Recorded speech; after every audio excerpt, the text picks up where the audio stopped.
Você que é estudante de direito, você tem uma clara compreensão do que significa jurisdição? O que é jurisdição? Meu nome é Wellington Menezes e estamos aqui para mais um vídeo do canal Monstros do Direito. André, minha amiga.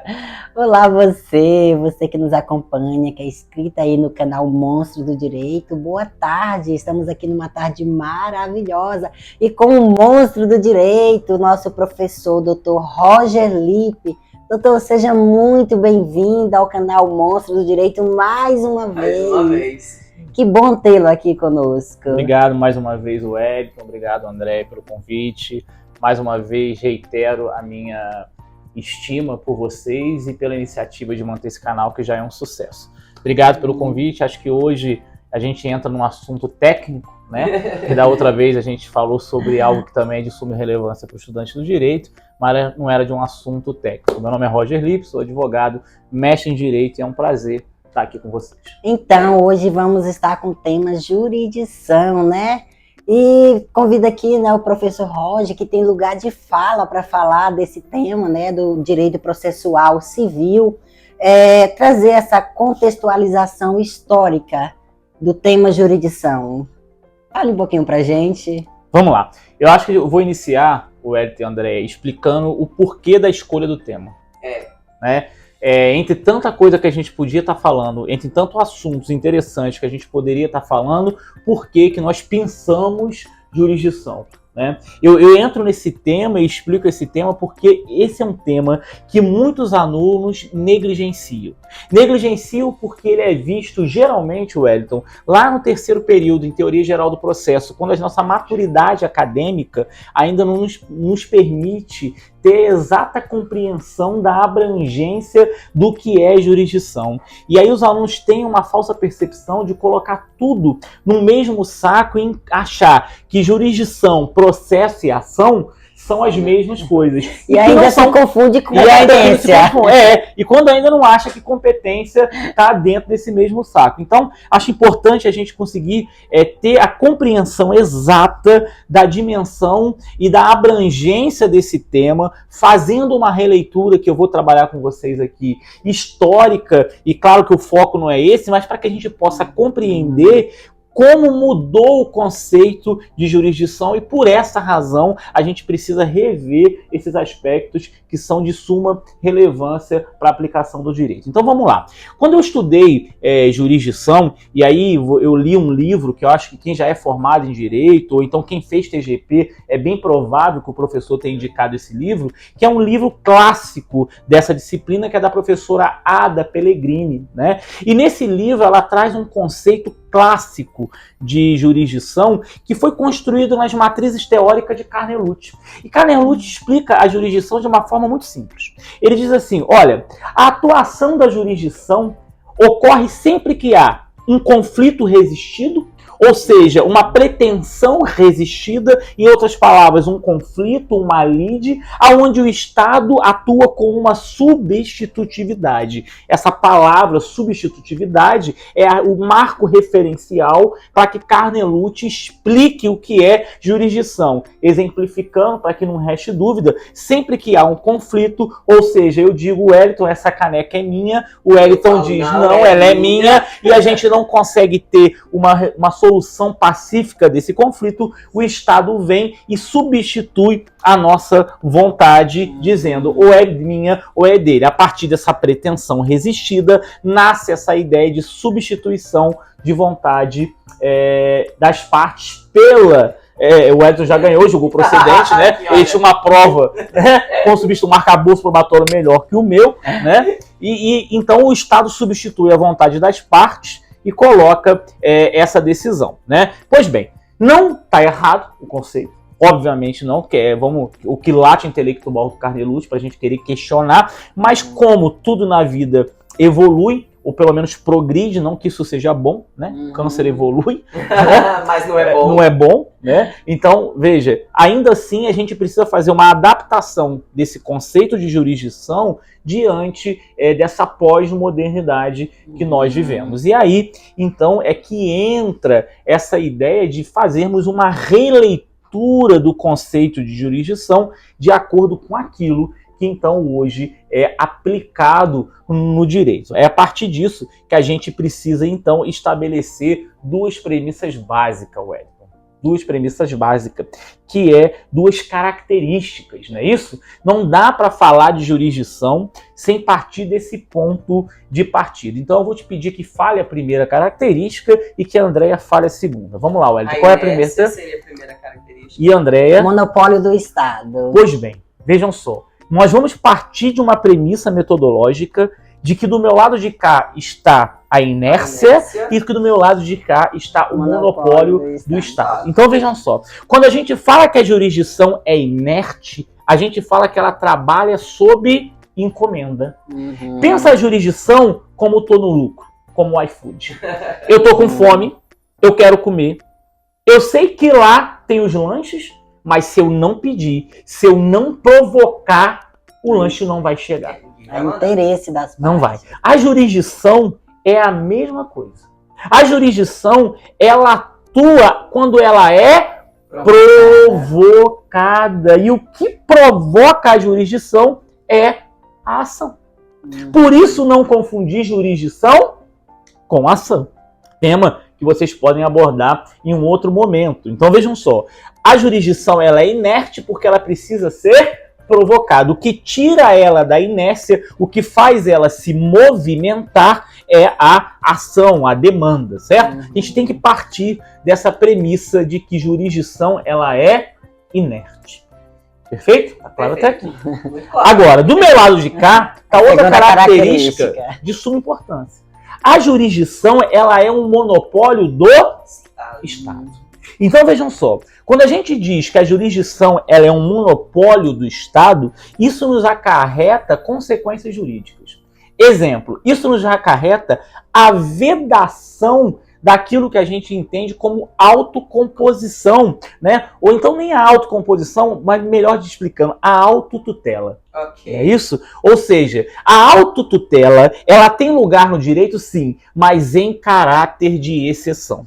Entende-se por autotutela aquela forma de resolução do conflito que eu não procuro a jurisdição e uso das minhas próprios meios para solucionar o conflito. Então vamos imaginar que eu tenho uma casa alugada, essa pessoa ela não paga o aluguel e ao invés de eu entrar com uma ação de despejo, ou seja, movimentar a jurisdição para entrar com essa ação e aí sim conseguir o provimento jurisdicional para despejá-la, eu vou lá e à força coloco ela para fora da casa. O nome disso é uma conduta humana indesejada que inclusive é tipificada no Código Penal como uso arbitrário das próprias razões. Então, a jurisdição ela atua para evitar essa conduta humana indesejada, que é o uso arbitrário das próprias razões. Então, o Estado ele traz para si esse monopólio e diz: olha, os conflitos sociais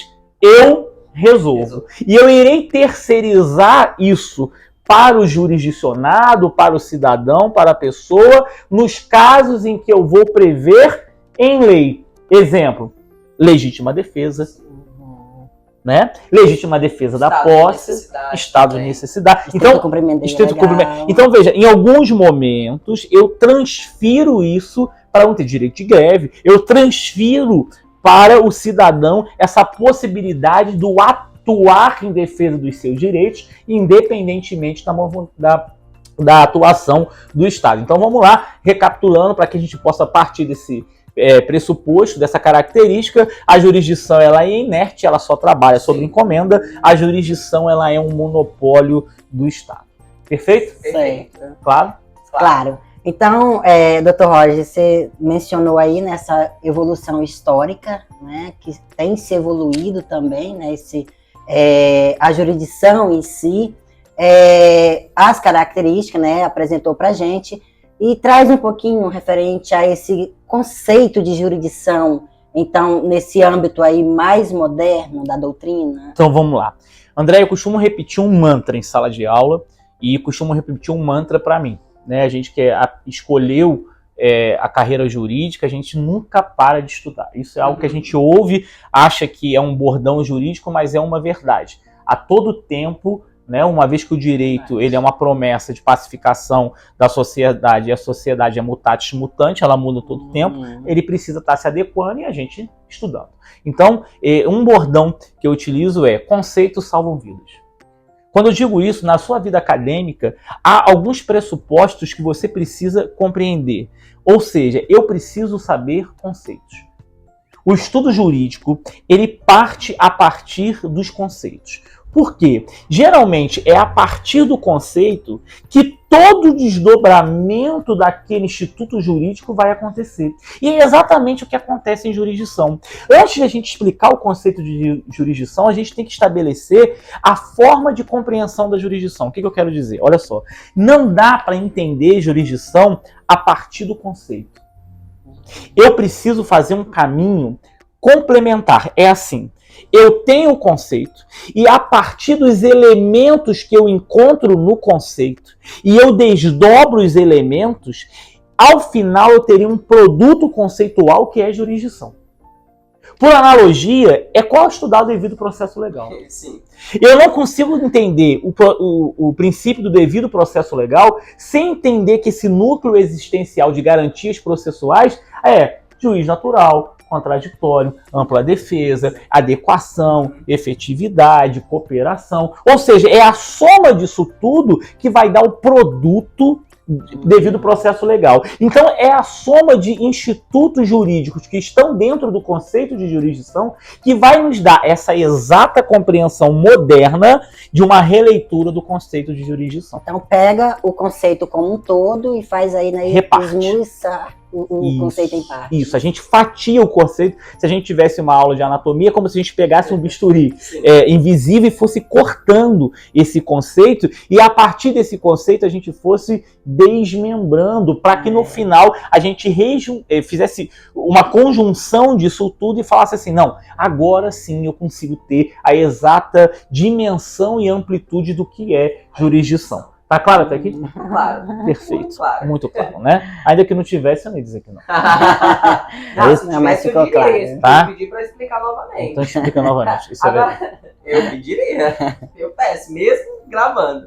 Agora a gente vai falar de uma figura muito importante, que seria esse terceiro imparcial dentro da jurisdição. Como que isso acontece? Perfeito. Antes da gente chegar nesse terceiro imparcial, eu sei que estava na tela o conceito de jurisdição, mas eu queria ler ele junto.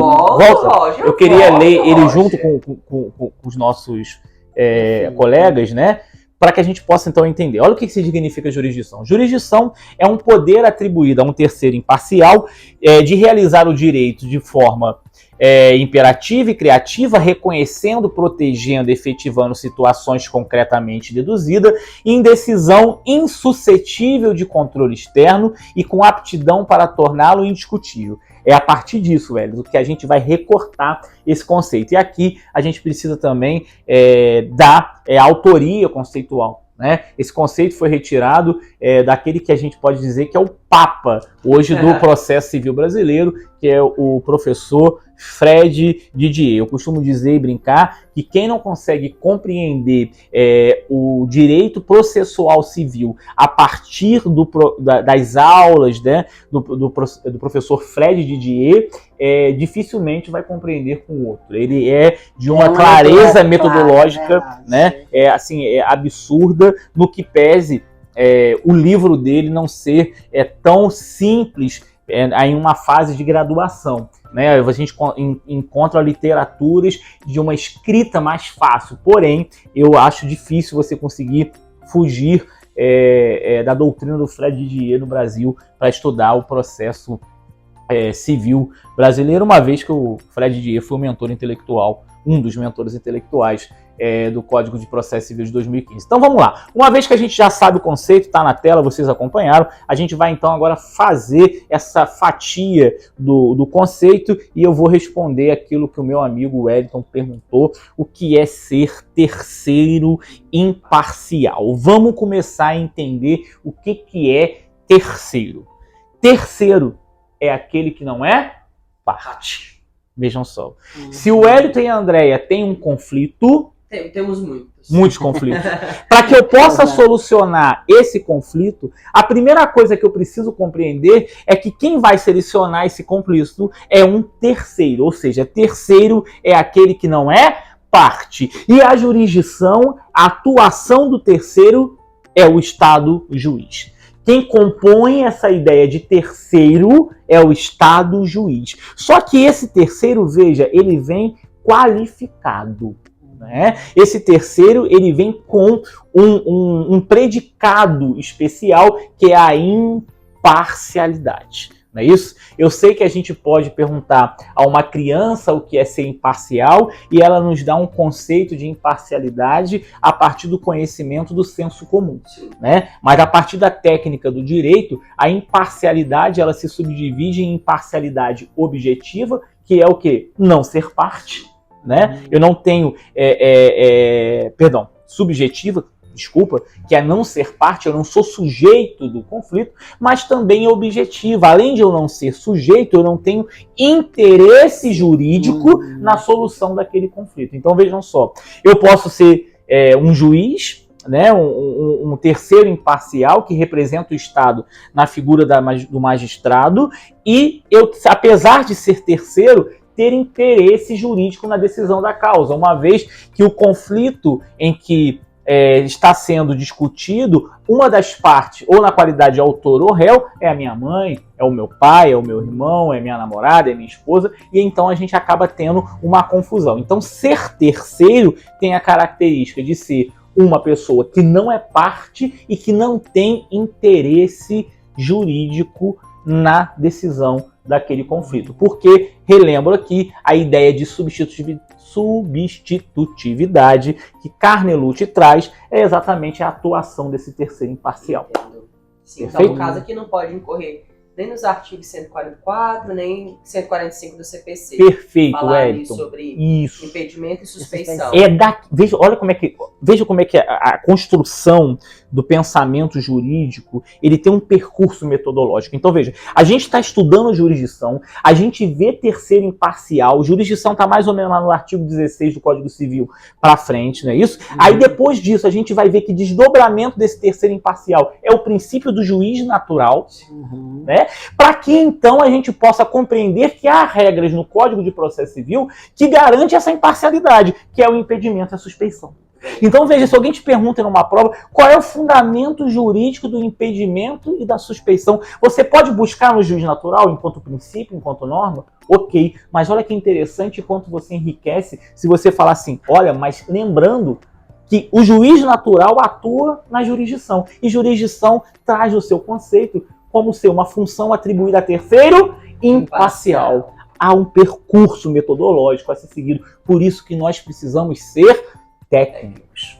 Há uma tecnicidade. Ô Roger, qual que seria a diferença, né? Porque você está falando de tem que haver a figura do terceiro imparcial. Qual que é a diferença dessa imparcialidade com a neutralidade? Perfeito. Olha, ser imparcial é diferente de ser neutro. O que a lei exige, o que a jurisdição aplica é a imparcialidade e não a neutralidade. Wellington, todos nós carregamos pré-conceitos, não é isso? Né? E a gente tem um sentido pejorativo ruim de preconceito, mas o preconceito ele não é sempre ruim. Não é? O preconceito são aquelas premissas que você tem estabelecidas previamente sobre um determinado assunto. Então vejam só, quando que você consegue ver que a neutralidade ela não se confunde com a imparcialidade? Eu vou explicar a partir de um exemplo. Né? Eu vou te dar um exemplo aqui. Você imagina que você é juiz, receba, magistrados, né? Receba, magistrados. Eu prefiro advogado, ganha mais. Também acho. Mas você, enquanto na qualidade de juiz, você recebe um processo criminal em que é um crime de estupro, lá o 217A, estupro de vulnerável, 214, né? Acho que é o 214A, que é o estupro de vulnerável. E o caso que vem narrado na denúncia do Ministério Público é um estupro que aconteceu dentro de um coletivo de uma criança de 3 anos de idade. Veja, você não é terceiro imparcial, essa criança não é seu filho, não é seu parente, nem a reta colateral ou socioafetiva, porém, Você consegue ser totalmente neutro com relação a isso? Isso não te causa, de uma certa forma, algum tipo de repúdio, algum tipo de sentimento? Veja, é essa neutralidade que a lei não exige, não tem como exigir, André. Sim. Não tem como exigir, velho, você ser neutro, é isso, porque todos nós somos formados a partir dessa ideia de algumas moralidades, né? A moralidade ela é muito pessoal, né? Às vezes eu dou aula de ética profissional e alguns alunos falam assim, professor, eu não consigo diferenciar moral de ética. E é muito simples, a moral é minha. É o que eu acho certo. A ética é coletiva. Não é isso? A moral pra mim, eu gosto muito do exemplo da piscina, a moral pra mim diz assim, olha, eu não vejo problema em fazer xixi na piscina. Um exemplo. Agora, eticamente, outras pessoas vão usar a mesma piscina. Então, veja, a ética eu penso no coletivo, enquanto a moral eu penso subjetivo. Entendeu? Então, veja, essa neutralidade, esses preconceitos que nós formamos, ele não é exigido pela jurisdição, desde que a neutralidade não influencie na imparcialidade. Tá bom? Isso a gente tem que deixar claro. Há necessidade de uma maturidade muito grande para entender que a neutralidade não se confunde com a imparcialidade e que a neutralidade não pode interferir na própria imparcialidade. Até porque, como o Elton nos relembrou, nós temos as causas de suspeição e impedimento em que o próprio juiz pode alegar por foro íntimo não querer participar. Imagina a Andréia com muita mais propriedade, local de fala, em dizer, apesar que o homem também pode ser estuprado, não é isso? Eu fico imaginando um homem sendo estuprado, ele não para, sério, não para. Bem, mas brincadeiras à parte, imagina a mulher que pode ser mãe e é juíza e tem uma filha estuprada e por acaso, né, do destino acaba chegando até ela um processo em que ela tenha que julgar o mesmo crime. Veja, no que pese ela ser imparcial, essa neutralidade talvez venha influenciar na sua imparcialidade. Então ela pode ir por foro íntimo, né, dizer, olha, eu não posso atuar porque eu vou quebrar um princípio jurisdicional que é a imparcialidade. Não é isso? Então é a partir disso que a gente trabalha essa ideia de terceiro imparcial. Muito bem. Então, falando de terceiro imparcial, ou seja, a figura do Estado ali, tomar uma decisão, nós temos algo chamado de heterocomposição. Isso. Qual que seria essa diferença entre heterocomposição e autocomposição? Sensível tema e excelente colocado. Porque, veja, essa ideia de heterocomposição é o quê? É a própria ideia de substitutividade. Quando eu falo em heterocomposição, eu estou permitindo que um terceiro Estado imparcial substitua a vontade das partes. Só que a gente tem hoje, no sistema jurisdicional brasileiro, o que a gente pode falar de sistema multiportas. Então, vejam só, diante de um conflito, Wellington, a gente não precisa sempre recorrer à judicialização, ou seja, eu não preciso necessariamente provocar a jurisdição, lembrando que ela é inerte,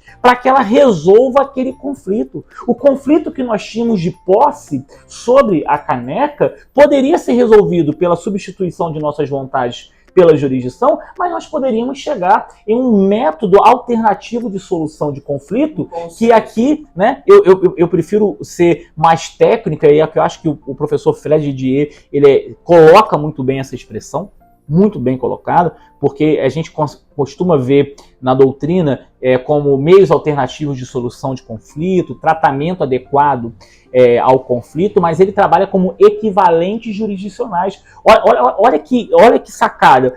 Não é a jurisdição, mas ela tem a mesma função que a jurisdição, que é substituir aquele conflito e solucionar o problema. Então a gente tem aí nessa autocomposição ou no equivalentes jurisdicionais alguns métodos para essa utilização, que é a mediação, a conciliação e a negociação e a arbitragem. Todas essas trabalham essa ideia de equivalente jurisdicional em que se busca um tratamento adequado do conflito e que se busca tratar o dissenso não pela substituição da vontade do Estado, mas que as partes possam juntos construir aquela decisão, né? Essa autocomposição não se aplica a tudo, né? Então esse sistema multiportas ele tem que ser adequado à demanda que há ao conflito, mas sempre que for possível deve se privilegiar.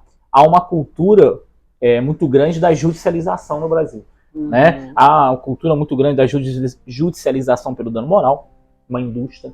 há uma cultura Nossa, demais. muito grande da judicialização da saúde, né? Da judicialização da política, meu Deus, em tempos como hoje, tudo se judicializa, né? Dá um protagonismo muito grande à atuação do poder jurisdicional, né? Então a gente precisa compreender que a gente não pode ter uma posição infantil de todo e qualquer problema, a gente ir para as garras do judiciário e ficar como duas crianças pirracentas, puxando a toga do juiz e dizendo, não, eu tenho razão, não, eu tenho razão. Né? É daí que nasce essa ideia de um sistema multiportas. A partir do conflito, eu olho e falo o que é mais adequado para me solucionar esse conflito. Né? Um meio de heterocomposição ou um meio de autocomposição.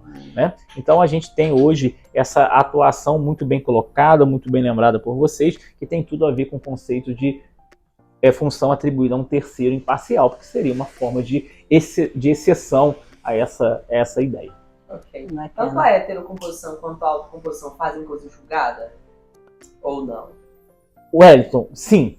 Depende, porque veja, vamos lá, a gente aqui precisa depender do tipo de autocomposição que vai ser utilizado e o momento, porque a gente tem, né, a sentença arbitral, que ela é homologada em juízo, e aí vai fazer coisa julgada. A gente tem a mediação e a conciliação, que ela tem dois momentos, ela pode ser fora do processo, extraprocessual, e aí você até pode homologar ela judicialmente, é uma opção, ou não, e aí tornar ela um título executivo, né, quando você preenche os requisitos, assina com 2 testemunhos, ou você tem a própria mediação e conciliação quando ocorre dentro do processo, né, e aí sim, aí ali, uma vez ela sendo infringida, será que você diz, então assim, coisa julgada não, ela poderá se tornar uma coisa julgada, né? Mas não há uma correlação direta à ideia de coisa julgada, de indiscutibilidade. Beleza? Perfeito? Roger, aqui nesse âmbito, né, de jurisdição, o que quer dizer imperatividade? Perfeito. Lembra que o conceito diz assim, olha, jurisdição é um poder atribuído a um terceiro imparcial para que de modo imperativo e criativo. Então, veja, essa palavra imperatividade, Wellington e Andréia, não está colocada ali do nada. A ideia de imperatividade, pega a palavra, imperatividade ela deriva do radical império, né? Deixa eu te fazer uma pergunta, o rei, o imperador, ele pede ou ele manda? Ele manda.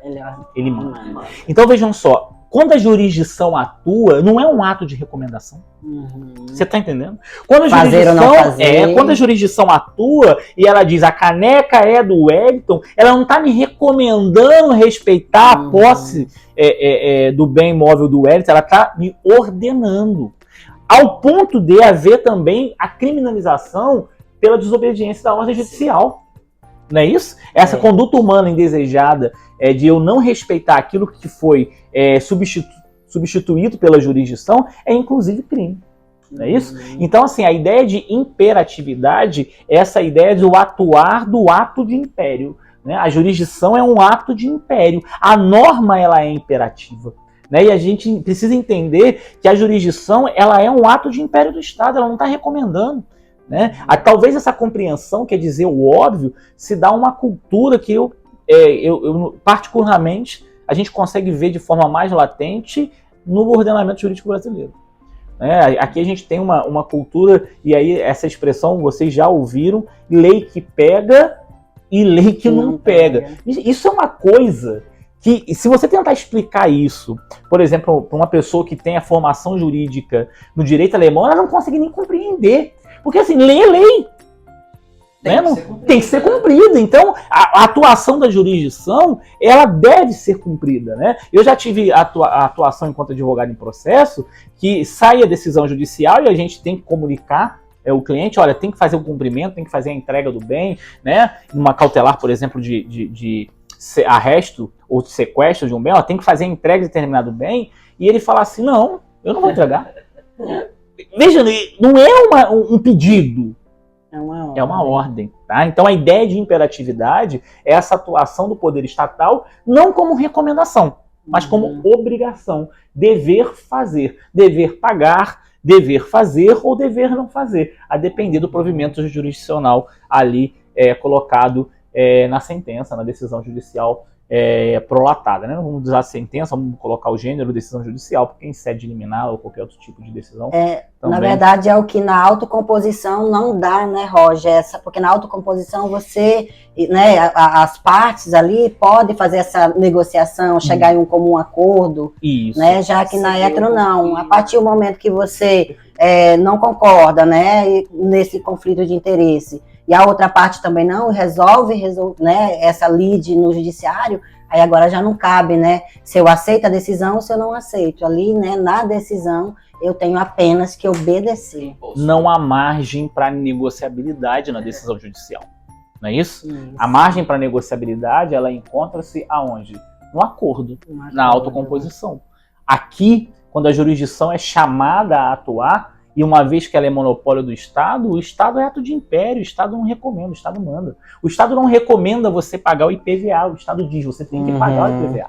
O Estado não recomenda você não agredir alguém. Ele diz, você não deve agredir alguém, porque se agredir, haverá consequências. Não é isso? Então é nesse sentido que a ideia de imperatividade atua dentro do conceito de jurisdição. Então a gente relembra, para ficar claro para o nosso aluno, que jurisdição é um poder atribuído à terceira imparcial. Já vimos o que é terceira imparcial, já vimos o que é substitutividade, o que é imparcialidade, imparcialidade objetiva, imparcialidade subjetiva, diferenciamos de neutralidade e vimos o que é agora a imperatividade. Então, que na verdade o direito nesse modo imperativo e também criativo. Um pouquinho, menciona sobre o criativo. Isso. Então, outro instituto, né, que a gente pode falar que está dentro do conceito, que vai nos dar essa releitura atual do direito, da jurisdição no direito moderno, é essa ideia de criatividade. E aqui, criatividade, a gente precisa dividir ela em dois aspectos. Tá?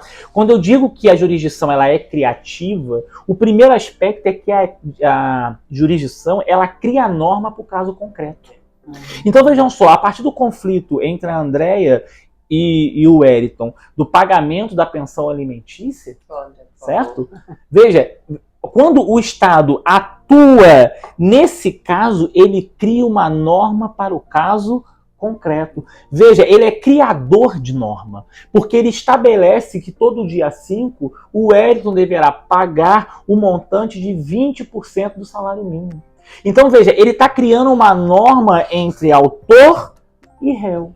Por isso que a atividade dele é criativa. Criativa por quê? Porque ele cria uma norma para solucionar aquele conflito. Até aqui tudo bem, a novidade, a cereja do bolo está na compreensão que essa criatividade também pode ser compreendida no sentido do senso comum da criatividade. Né? Ser criativo é o quê? É ter ideias novas, né? É ser inovador. Não é isso? É conseguir utilizar ferramentas e instrumentos que antes nós não tínhamos, mas que hoje nós temos e que pode nos auxiliar no exercício da jurisdição. Então vejam só, quando eu digo que a gente tem que ser criativo, deixa eu te dar um exemplo, por exemplo, tecnológico dessa ideia de criação.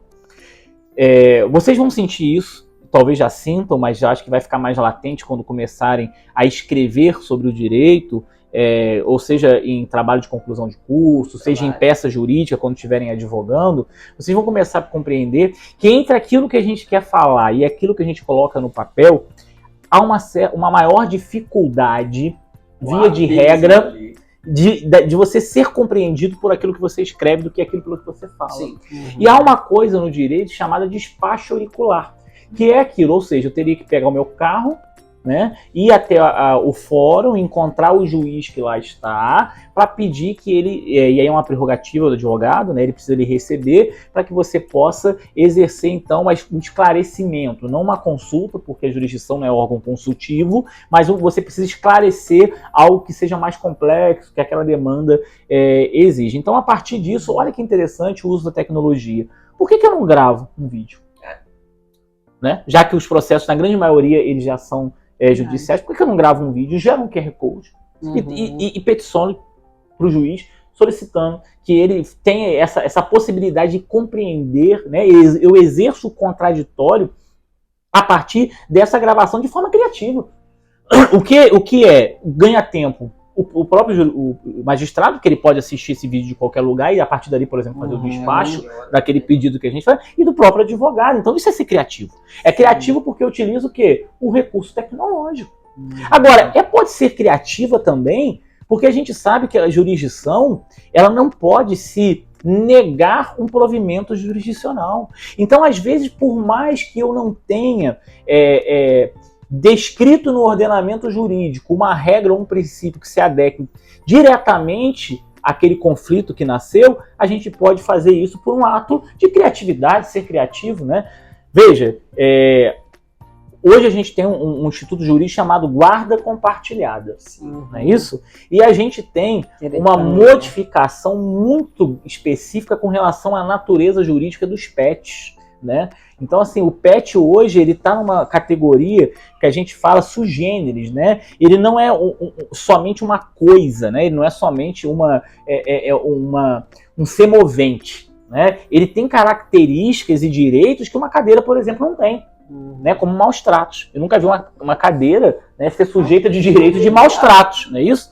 Então, veja, quando a gente coloca o PET nisso, muitas vezes numa separação, num divórcio, como é que fica a situação do PET?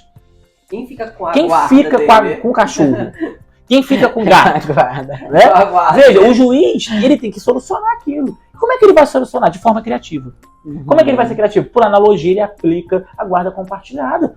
Ó, o cachorro, Andréia, e o Hélito, ele vai ficar um fim de semana com o Hélito, um fim de semana com a Andréia, né? Datas nobres, nós vamos Dia dos Pais com ele, Dia das Mães com você, Natal com um, Réveillon com o outro, né? Férias escolares com um. E assim a gente vai fazendo de forma criativa, olha a criatividade aqui de novo, exatamente para que a jurisdição possa atuar. Então, olha que interessante, ela é criativa porque ela cria a norma para o caso concreto, ela é criativa porque ela é inovadora com relação à tecnologia, mas ela também é criativa porque ela preenche lacunas aonde o direito provavelmente não poderia atuar e o juiz atua de forma que criativa. Ele utiliza uma situação para se adequar àquela questão. Então, jurisdição é um poder atribuído à terceira imparcial para que de modo imperativo e criativo. Nós já vimos o que é terceira imparcial, nós já vimos o que é imperatividade e a gente acaba de ver o que é criatividade, mas o conceito não acaba aí. Pois é, que é justamente para, né, reconhecer, proteger e efetivar, né, essas situações, esses casos concretos, né, do direito. Isso. Aí, Andréia, vale uma frase que eu encontrei, ela não sei se a autoria, ela é do professor Fred Didier, mas no livro dele ele tem essa frase que diz o seguinte: não existe processo oco. Todo processo onde a jurisdição é chamada a atuar, ela parte de um suporte fático. Né? Há uma situação de fato em que a jurisdição ela vem a atuar. Ela tem uma pretensão resistida entre as partes. Não há a atuação da jurisdição pelo atuar. Não é isso. Né? A jurisdição ela é convidada a atuar a partir do momento que a gente tem um conflito, uma resistência. Por isso que no conceito jurisdicional a gente tem essa situação em concreto. Ainda, e aqui eu friso ainda, que essa situação se dê em processo de jurisdição voluntária, Wellington, né? Algumas pessoas acreditam que aqueles processos onde a gente não consegue ver nitidamente o autor e o réu, né, não teria atuação da jurisdição. Exemplo, uma ação de ratificação de nome, uma ação declaratória, né, em que eu busco a alteração do nome. Veja, é o autor versus o Estado pedindo a declaração, o reconhecimento daquele direito subjetivo. Porém, ainda assim, eu tenho uma situação em concreto. Qual é? A insatisfação com o nome ou pré-nome que eu quero buscar a sua alteração, a sua modificação. Então, eu convido o Estado a realizar e chancelar esse meu pedido à jurisdição. Beleza? Então, vamos relembrar aqui rapidinho para a gente continuar. A jurisdição é um poder atribuído à terceira imparcial para que de forma imperativa, criativa, deduzida a partir de um caso concreto. O próximo tópico agora? Eu fiquei aqui pensando nos tópicos. Não, eu fiquei pensando quando você falou dessa insatisfação com o nome, né? Eu recentemente tirei o sobrenome do meu pai e deixei apenas o da minha mãe, né? Voltou o que era antes. Eu fiquei pensando que acontece, né? Acontece. É só um papo. Só nas melhores famílias.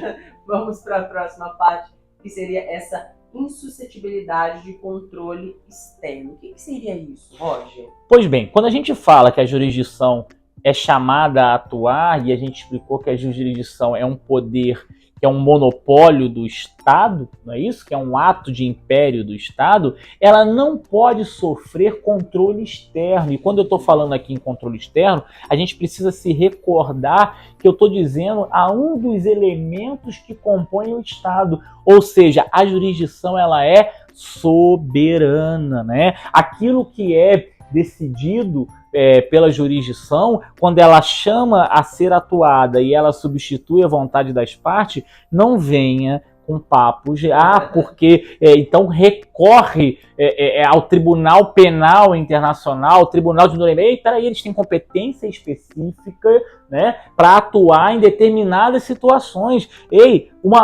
Entenda uma coisa: a jurisdição atuou, transitou e julgou, acabou. Não há que se falar aqui numa compreensão, numa ideia de um controle realizado por um poder que seja externo, porque isso acaba por ferir um elemento do Estado, que é a soberania. Então, o Estado é um ato a jurisdição é um ato de império, né? Esse ato de império demanda do Estado, e o Estado ele é soberano. Olha como é que, mais uma vez, a tecnicidade nos lembra, e aqui eu sempre chamo a atenção, o aluno tem aquela falsa percepção de que as matérias iniciais elas não têm importância, não vou na aula de teoria geral do Estado porque eu não vou aprender nada que me será útil futuramente. Claro que vai!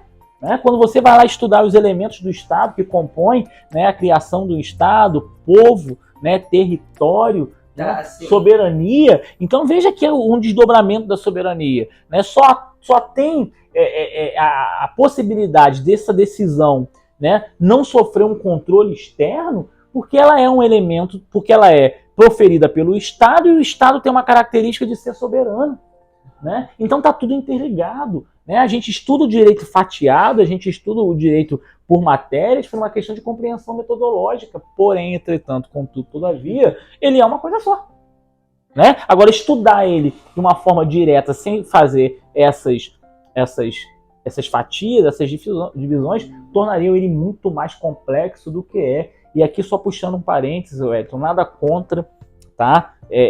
As pessoas que utilizam dessa doutrina, nada contra as pessoas que têm pensamento diverso do meu, mas eu acho que o local de estudo do acadêmico, né, de direito, ele deve tentar entender que esses livros que estão no mercado, direito penal desmistificado, direito civil descomplicado, e direito é complicado.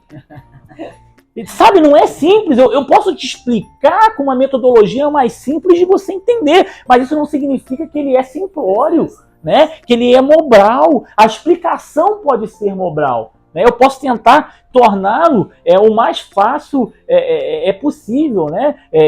O bom leitor, o bom professor, né? Ele não precisa se explicar 2 vezes, né? Quando você escreve algo que alguém não conseguiu entender, ou você dá uma aula e explica algo que a pessoa teve dificuldade para compreender, ou o problema está na pessoa ou está em você. Eu sempre acho que está em mim, né? Porque eu tenho a função de ser mobral, de explicar. Então o direito ele não é o que é simples, né? Não dá para a gente criar uma cultura, não é simples, é descomplicado, é simplificado. Não é. Você tem que pegar a literatura, a doutrina, né? E voltar àquilo que a gente falou, estudar, porque não é simples. Tá bom? Por isso que você precisa ver, eu tô utilizando aqui de um conceito que você vê lá no primeiro período, né, de elementos do Estado, que você não estou dizendo que é todo mundo, mas que uma grande maioria tem a percepção de fatiar, de negligenciar, essa compreensão. E a gente está aqui falando de um tema tão importante que, se você não tiver a compreensão do que é soberania, enquanto elemento do Estado, você não consegue entender jurisdição. Entendeu? Ou pelo menos ter a exata compreensão de jurisdição. Ô, Roger, pensando... Desculpa, André, você ia falar. Não, eu ia falar que dentro dessa temática, né, jurisdição, é uma característica, né, todas as características, já disse, são características, né, de grande relevância, mas a aptidão, né, para fazer aí, tornar indiscutível, fazer coisa julgada. Isso, né? Então, eu vou recapitular, e aí a gente vai chegar à última característica, né? Vamos lá. Jurisdição é atribuição a um terceiro imparcial para que, de modo imperativo, criativo, a partir de uma situação concreta, insuscetível de controle externo, tenha uma decisão que tem aptidão para tornar indiscutível. E assim teria que ser. Vejam só. Eu entro com uma demanda judicial, eu provoco a jurisdição a vir atuar, e aí eu perco, eu não tenho julgado procedente aquilo que eu queria. Mais uma vez, eu falo, então eu vou voltar lá e vou pedir de novo. Então eu vou voltar lá. Ou seja, se a jurisdição não tivesse essa característica de ter aptidão para fazer coisa julgada, ou seja, tornar indiscutível aquilo que foi discutido durante o devido processo legal, e aqui, veja, a gente tem que ter o entendimento de que quando a jurisdição atua, o instrumento é o processo, e que o processo tem diversas garantias, e quando respeitadas, o produto final desse processo tem que ser uma decisão justa e proporcional. Sim. Passou pelo devido Processo legal. Então essa decisão ela tem que ser proporcional, razoável, logo ela tem que ser uma decisão justa. Então não tem por que eu ficar rediscutindo aquilo que já foi... Senão seria infinito. Seria infinito, né? Professor, mas nós temos os recursos. Sim, claro, nós temos o direito ao recurso, mas chega um momento que o recurso se esgota, né? E aí a gente tem aquilo que a gente chama de sentença transitada em julgado. Então essa característica de tornar indiscutível aquilo que foi objeto de conflito, suporte fático para a atuação da jurisdição, é que torna ela tão especial. Né? Porque uma vez que a jurisdição atua, você não tem como novamente rediscutir a mesma coisa, com os mesmos fatos, com o mesmo arcabouço probatório, salvo as exceções lá de ação rescisória, que aí também seria outro tema, outra aula que a gente teria que estudar. Roger, então é correto falar que a jurisdição ela é una? Sim. Veja, isso aí é super interessante falar. A jurisdição é una, o que reparte a competência.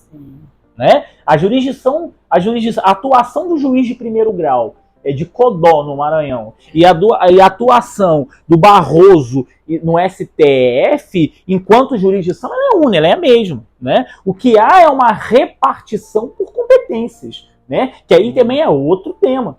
Dentro do estudo do processo, que você fragmenta. Então, como a Andréia falou no começo, né, muitos confundem jurisdição com competência, eu disse, confundem jurisdição com ação, jurisdição com processo. Então, assim, a jurisdição é una. O que é partilhado, o que é fatiado são as competências. Mas esse ato de poder do Estado de atuação, ele é verificado no STF ou com um juiz de primeira instância de uma cidade do interior do Brasil, de qualquer estado que seja. Isso aí é indiscutível. Fazendo uma trajetória antes, né, que eu vi que quando um pouquinho da historicidade, né, da jurisdição, falava que a jurisdição ela é unicamente feita, né, decidida, no caso, pelo Poder Judiciário. Mas hoje em dia a gente tem essa figura do imparcial. Porque, por exemplo, o árbitro não é ungido pelo Estado. Ele não faz parte do Judiciário. Não.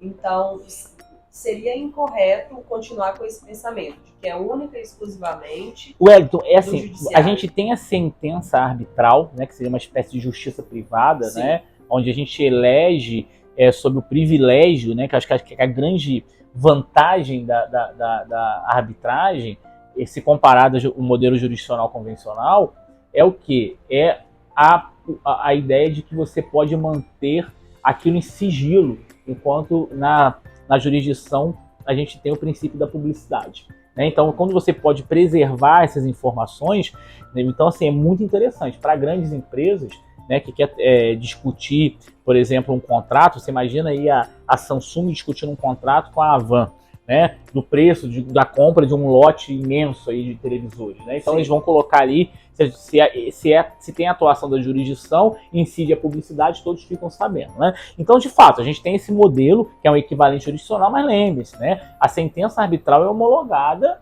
pela jurisdição.